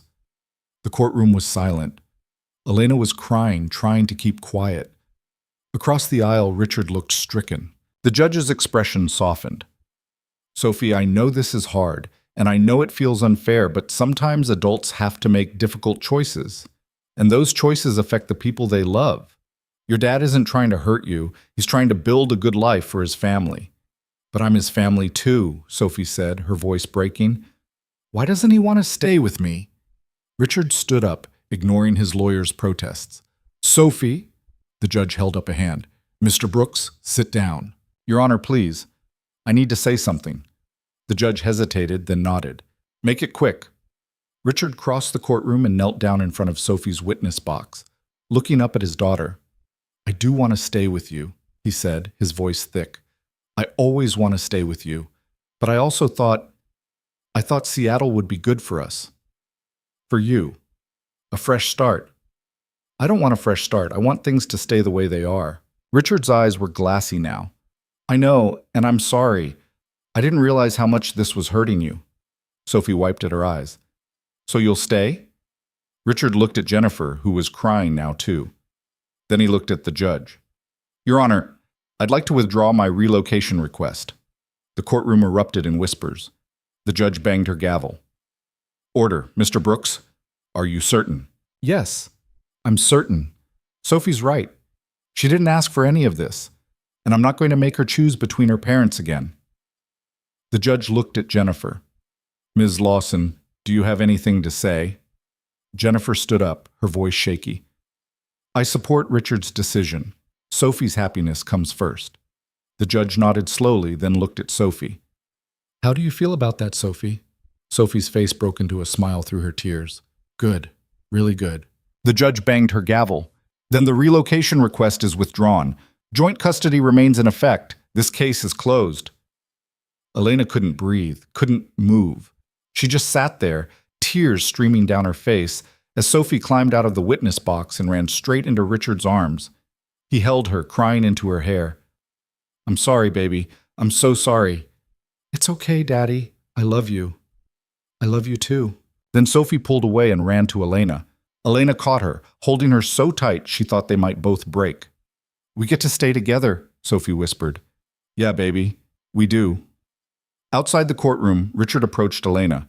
Jennifer was beside him, holding his hand. "Thank you," Richard said quietly. Elena blinked. "For what?" "For fighting for her, for showing up, for being the mom she needed." He paused. "I was angry at you for a long time for what you did, but watching you this past year, you've changed, and Sophie's better because of it." Elena's throat tightened. "I'm sorry. For all of it. For the pain I caused. I know, and I'm sorry too, for making this harder than it needed to be." Jennifer stepped forward, offering her hand. "I'm glad Sophie has you. She talks about you all the time." Elena shook her hand, surprised. "She does?" "Yeah, she says you make really good pancakes and that you let her stay up late reading." Elena laughed through her tears. "Guilty." Richard smiled, genuine this time. "We'll figure this out, all of us. For Sophie." "Yeah, we will." As they walked away, Liam appeared at Elena's side, pulling her into a hug. "You did it," he said. "We did it." "No, you. You fought for her. You showed her what it means to not give up." Elena looked up at him. "I couldn't have done it without you." "Maybe. But you're the one who chose to stay. That was all you." The months that followed were the best of Elena's life. Not because they were perfect, they weren't. There were still hard days, still arguments, still moments when everything felt overwhelming. But they were real, and they were hers. Sophie thrived. She did well in school, made new friends, started playing soccer. She and Noah became inseparable, bickering like siblings and protecting each other like family. Elena and Richard found a rhythm, co-parenting without the animosity that had defined their relationship for so long. And Elena's relationship with Liam deepened. They moved in together 6 months after the hearing, a bigger place with enough room for both kids, a backyard where they could play, a kitchen table where they could all sit together. One evening, about a year after that final court hearing, Elena was putting Sophie to bed when her daughter asked a question. "Mom, are you happy?" Elena thought about it, really thought about it. A year ago, she would have struggled to answer. But now, "Yes, sweetheart, I am." "Good, because I'm happy too." Elena kissed her forehead. "That's all I ever wanted." After Sophie fell asleep, Elena went downstairs and found Liam on the couch, Noah curled up beside him, half asleep. "He's out," Liam whispered. "Long day." "Yeah." Elena sat down on Liam's other side, and he wrapped an arm around her. They sat like that, the three of them, in comfortable silence. "You know what I realized today?" Elena said quietly. "What?" "A year ago, I didn't think I deserved to be happy. I thought I'd messed up too badly, hurt too many people. But now I know that's not how it works. Happiness isn't something you earn. It's something you choose, every day, even when it's hard, even when you're scared." Liam kissed her temple. "That's pretty profound." "I have my moments," he laughed. "Yeah, you do." Elena looked around the living room, at the toys scattered across the floor, the homework papers on the table, the photos on the wall. It wasn't the life she'd planned, wasn't the life she'd thought she wanted. But it was better, because it was real. Messy and imperfect and beautiful in a way that mattered. 6 months later, on a Saturday morning in spring, Liam and Elena got married. It was a small ceremony in the backyard of their home, just family and a few close friends. Sophie and Noah stood beside them, beaming, and when the officiant pronounced them husband and wife, both kids cheered louder than anyone else. At the reception, just pizza and cake on picnic tables, Sophie pulled Elena aside. "You look really pretty, Mom." "Thank you, sweetheart." "Are you nervous?" "About what?" "Being married again." "What if it doesn't work out?" Elena knelt down so they were eye level. "You know what? It might not. People mess up. Relationships are hard. But I'm not scared anymore because I know that even when things get difficult, we'll figure it out. Together. Sophie thought about that, then nodded. Okay, good. She ran off to play with Noah, leaving Elena standing there, watching her daughter laugh and run and just be a kid. And in that moment, Elena understood something she hadn't before. Life wasn't about getting it right the first time. It wasn't about being perfect or never making mistakes. It was about showing up, about fighting for the people you loved, about choosing every single day to be better than you were yesterday. She'd lost herself once, had hit rock bottom, had walked into traffic on a rainy night, not sure if she wanted to keep going, but someone had pulled her back, had reminded her that she was worth saving, that her life, messy and broken as it was, still mattered. And now, standing in her backyard, surrounded by the people she loved, Elena knew something with absolute certainty. She was worth it. Not because she was perfect, not because she'd fixed everything, but because she'd tried. Because she'd shown up, day after day, even when it was hard. And that was enough. Liam walked over, wrapping his arms around her from behind. You okay? Yeah, I'm good. You sure? You look like you're about to cry. Elena laughed, wiping at her eyes. Happy tears, I promise. Good, because we've got cake to cut and a dance floor to embarrass ourselves on. I can't dance. I know, that's what makes it fun. Elena turned in his arms, kissing him deeply. I love you. I love you too. They walked back to the party hand in hand, ready for whatever came next. Because that's what life was. Not a destination, not a perfect ending, just a series of moments strung together, each one a choice to keep going. And Elena chose to keep going, every single day. Years later, when people asked her what had changed, how she'd gone from someone who'd almost given up to someone who'd built a life worth living, Elena's answer was always the same. Someone had shown her kindness when she didn't deserve it, had pulled her out of the road when she couldn't pull herself, had reminded her that rock bottom wasn't the end. It was just the place where you stopped falling and started climbing. And sometimes that's all it takes. One person, one moment, one choice to believe that you're worth saving. The rest? The rest is just showing up. On Sophie's 16th birthday, they had a party at the house. The backyard was filled with friends and family, music playing, laughter everywhere. Sophie and Noah, now 14 and inseparable, were arguing over something stupid, and Liam was manning the grill, looking completely overwhelmed. Elena stood on the porch, watching it all, and felt that familiar tightness in her chest. But this time, it wasn't fear. It was gratitude. Sophie came over, linking her arm through Elena's. What are you thinking about? Just how lucky I am. Sophie smiled. We're all pretty lucky, I think. Yeah, we are. They stood there together, mother and daughter, watching the life they'd built unfold in front of them. And Elena knew, without a doubt, that every hard moment, every mistake, every tear, it had all been worth it. Because this was the life she was supposed to have. Not the perfect one, not the easy one, the real one. And that was more than enough. That night, after everyone had gone home and the kids were asleep, Elena and Liam sat on the porch swing, tired and content. You know what's crazy? Elena said. What? If you hadn't stopped that night, if you just kept driving, Liam squeezed her hand. But I didn't. I know, and I'm so glad you didn't. Me too.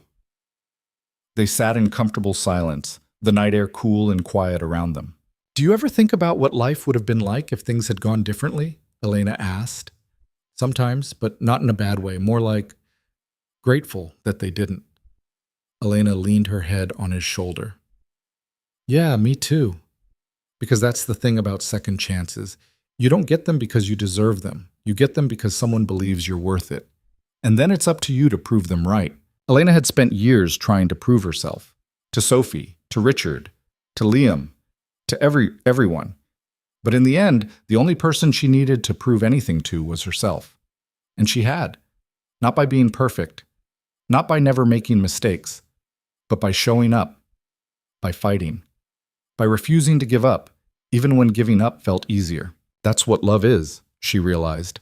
Not the grand gestures or the perfect moments, but the everyday choice to keep trying, to keep showing up, to keep believing that it's worth it. And it was, every single day. As they sat there on the porch, the house quiet behind them, the future uncertain but hopeful ahead, Elena felt something she hadn't felt in a long time. Peace, not because everything was perfect, but because it was real, and it was hers. And that was the greatest gift of all. The ability to look at your life, messy, complicated, imperfect, and say, "This is enough. I am enough." Because she was, and she always had been. She just needed someone to remind her of that. And now she could remind others. That's what second chances are for, not just to fix what's broken, but to become the person who reaches back and pulls someone else out of the rain. Elena had been saved. Now she spent her days trying to do the same for others, because that's how it works. One act of kindness, one moment of courage, one person refusing to give up. That's all it takes to change a life. And Elena's life had been changed, not just once, but every single day, by the people who loved her, by the choices she made, by the simple, quiet act of showing up. And in the end, that was enough. More than enough. It was everything.